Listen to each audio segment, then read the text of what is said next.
सुंदर एगो रचना नववर्ष 2026 के भाई सजदानंद झा जी के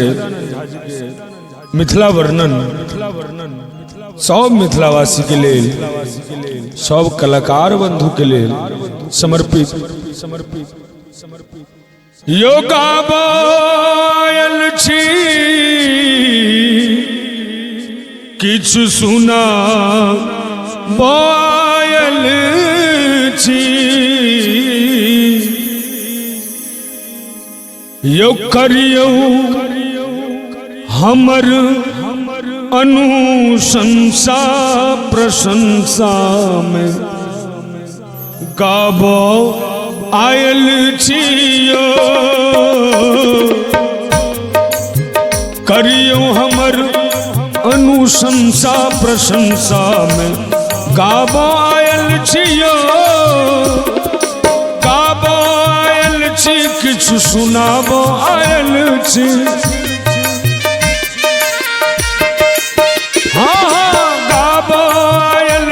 किछु सुनाबो आयल छी करियो यो करियो हमर अनुशंसा प्रशंसा में गाबो आयल छियो करियो हमर अनुशंसा प्रशंसा में गाबो आयल छियो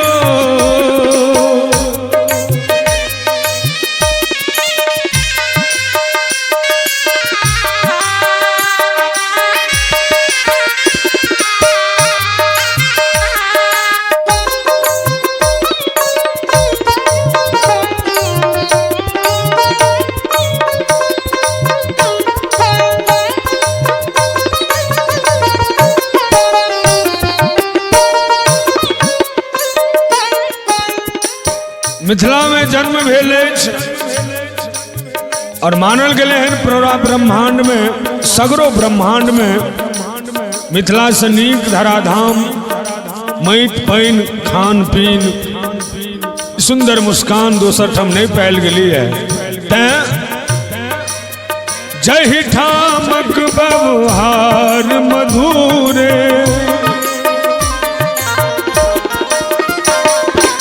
यो जहि ठामक व्यवहार मधुरे और की जहि नासिया बीनू राम अधूरे जहि नासिया बीनू राम अधूरे पाहुन बनल तोरी धनुषा यो पाहुन बनल तोरी धनुषा प्रशंसा में गाबो आयल छियो पाहुन बनल तोरी धनुषा प्रशंसा में गाबो आयल छियो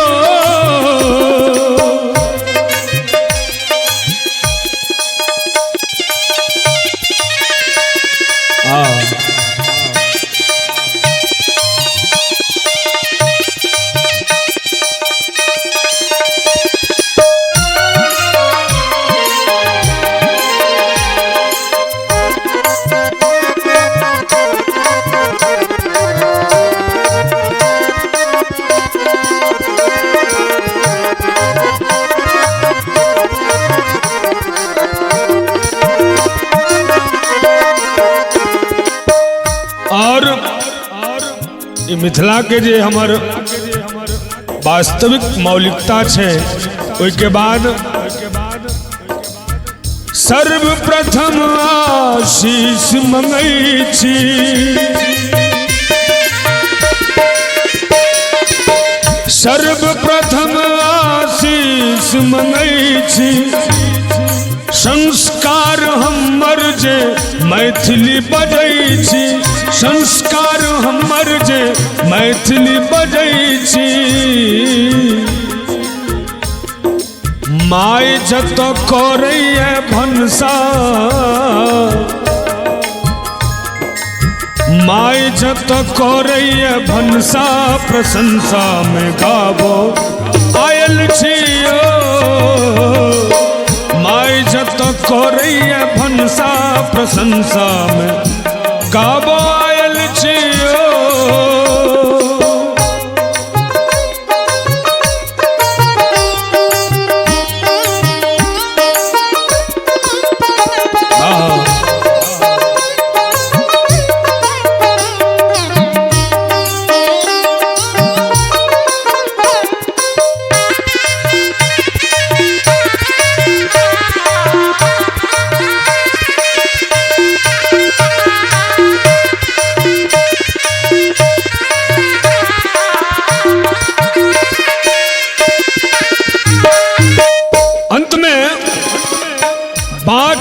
पशुपति विद्यापति नामी।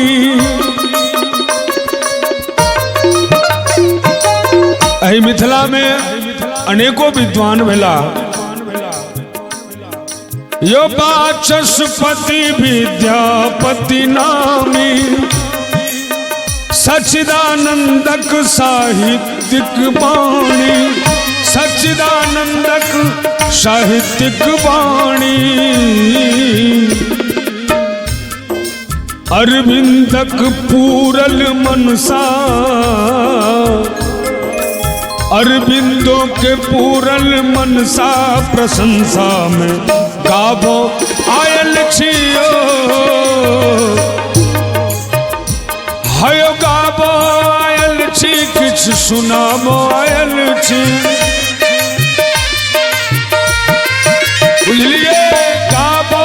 आयल छी, किछ सुनावो आयल छी। करियो हमर अनुशंसा प्रशंसा में गावो आयल छियो। करियो हमर अनुशंसा प्रशंसा में गावो आयल छियो। करियो हमर अनुशंसा प्रशंसा में, प्रशंसा में, प्रशंसा में गावो आयल